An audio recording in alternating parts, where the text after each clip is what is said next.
I can imagine that there's other issues too, like the prevalence of postpartum depression, for example, is also something that can be a factor. What about more serious issues like that, for example, if that's happening and beyond the birth?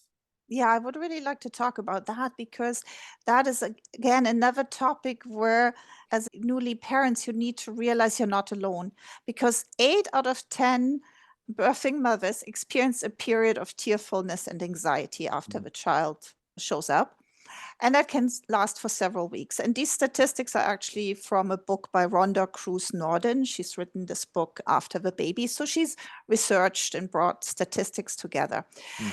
But at least, because this is undiagnosed often, a fifth of new mothers experience a clinically diagnosed depression. So that means Mm. between 20 and 40% of all women suffer from late onset postpartum depression. And that begins usually like 20 to 40 days after giving birth, can Mm. actually occur though at any time during the first year. So for the listeners, what does that mean? That means sadness, fatigue, loss of energy, feeling futility, feeling that things are pointless, sexual disinterest, feelings of total inertia sometimes, right? Unfortunately, there's so much pressure on young families and young mothers that they should be happy at this time in their life that they hide behind a smile. And that means they're either diagnosed late or not diagnosed at all.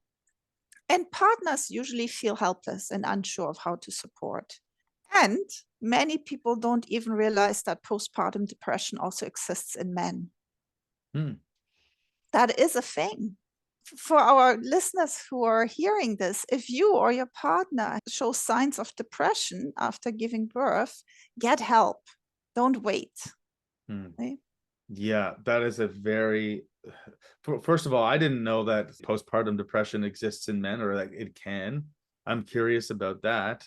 And the piece around the partner feeling helpless and unsure of how to help, I mean, that makes sense because in general, that's not going to be any sort of an area that the partner has had training or education or any experience on. So now that partner's learning how to be a parent themselves for the first time. And then they're trying to figure out, well, how do I support my partner who's experiencing this depression? I'm not equipped. I've never been, I don't know anything about this, right? Like, how do I handle this situation? And then if you add in the layer of, well, the partner may also be experiencing their own depression to some degree. I mean, it really adds a lot of different layers that I know sound sort of like doom and gloom. It's a little bit scary to think about a situation like that.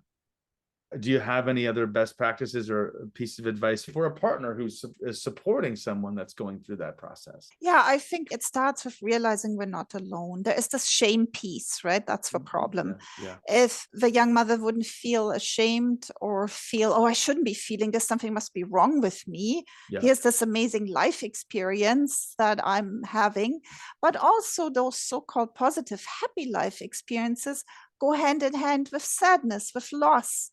There's something new, it's a huge change. Mm, Right? It doesn't just happen when the so-called negative things happen, where yeah. someone dies or I'm losing my job or whatever. It also happens with these often highly anticipated and looked forward to events like getting married, having children. So, first of all, realizing this is normal, there's nothing wrong with me at all. Mm. Right? Because there's so many factors here, the hormones, what the whole situation was, how much support there's afterwards. And the sleep, the lack of The sleep, right? sleep, yes. That's not going to help when someone's going through depression and then they're also not getting enough sleep. Another thing is that not all parents feel an immediate connection with their newborn. Yeah. And there too, can you imagine the shame that often comes up around that? Because we have these ideas as mothers or fathers, we should feel that immediate connection, that loving, amazing connection. But that's also not necessarily the case. Yeah. And then reaching out for help. So thank you, Angelica, for that conversation. Thanks to everyone for tuning in, for being here. And please don't forget to subscribe to the podcast, share the podcast. If you can think of someone that you know would benefit from hearing this conversation, absolutely go and share this with them. Send them the link. And thanks for tuning in. We'll catch you next time.